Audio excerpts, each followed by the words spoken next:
इतिहास गवाह है कि जब किसी सेना का महासेनापति मौत के बिस्तर पर हो तो वो सेना कभी युद्ध नहीं जीतती, और मुगलों ने इसी बात का फायदा उठाया। ब्रह्मपुत्र नदी के सीने को चीरती हुई मुगलों की विशाल नेवी अपनी आग उगलती तोपों के साथ अहोमों पर टूट पड़ी। जमीन से युद्ध देख रहे सेनापति राम सिंह ने पानी के इस महायुद्ध के लिए अपने सबसे खूंखार नौसेना प्रमुख मुन्नवर खान को आगे कर दिया। मुन्नवर खान को पता था कि अहोमों का शेर लचित बोरफुकन 104 डिग्री बुखार में अपनी आखिरी सांसें गिन रहा है। लचित के बिना अहोम सेना का हौसला टूट गया। खौफ और मौत के डर से अहोम सैनिकों ने अपनी नावें पीछे मोड़ ली। वो युद्ध का मैदान छोड़कर भागने लगे। दिल्ली का तख्त मुस्कुरा रहा था, असम हार रहा था। तभी अहोमों के मेडिकल कैंप में बिस्तर पर पड़े मौत से लड़ रहे उस सेनापति ने अपनी सेना को भागते हुए देखा।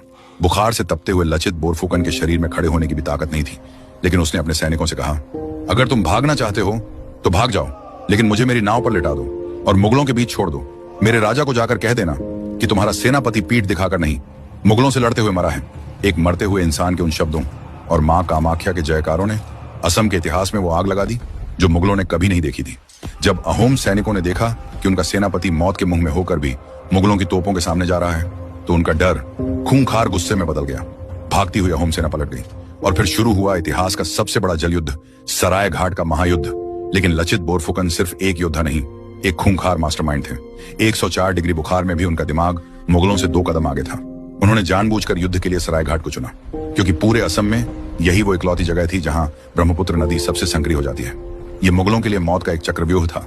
जैसे ही मुगलों के विशाल और भारी युद्धपोत इस पतले रास्ते में घुसे, वो आपस में टकराने लगे। वो न आगे बढ़ पा रहे थे, न पीछे मुड़ पा रहे थे, और इसी का फायदा उठाकर अहोमों की छोटी और तेज नावें मुगलों के फंसे हुए जहाजों पर भूखे भेड़ियों की तरह टूट पड़ी।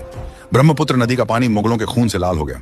अहोम सैनिकों ने मुगलों की नावों में घुसकर उन्हें जिंदा काटना शुरू कर दिया, और तभी अहोमों की एक गोली सीधा मुगलों के नौसेना प्रमुख मुन्नवर खान के सीने के पार हो गई। कमांडर के मरते ही मुगलों की नेवी में खौफनाक भगदड़ मच गई। नदी में अपनी सेना को बुरी तरह कटता और डूबता देख किनारे पर खड़े राम सिंह का गुरूर हमेशा के लिए टूट गया, और उसे अपनी बची कुची फौज लेकर उल्टे पांव असम से भागना पड़ा। मुगल सेना जान बचाकर वहां से ऐसी हटी कि इस युद्ध ने असम में उनके विस्तार की रीढ़ तोड़ दी। लेकिन इस जीत की कीमत बहुत बड़ी थी। मुगलों को हराने के कुछ ही दिनों बाद वो 104 डिग्री का बुखार असम के उस रक्षक लचित बोरफुकन को हमेशा के लिए अपने साथ ले गया। वो इंसान मर गया, लेकिन उसका नाम असम की मिट्टी में हमेशा के लिए अमर हो गया।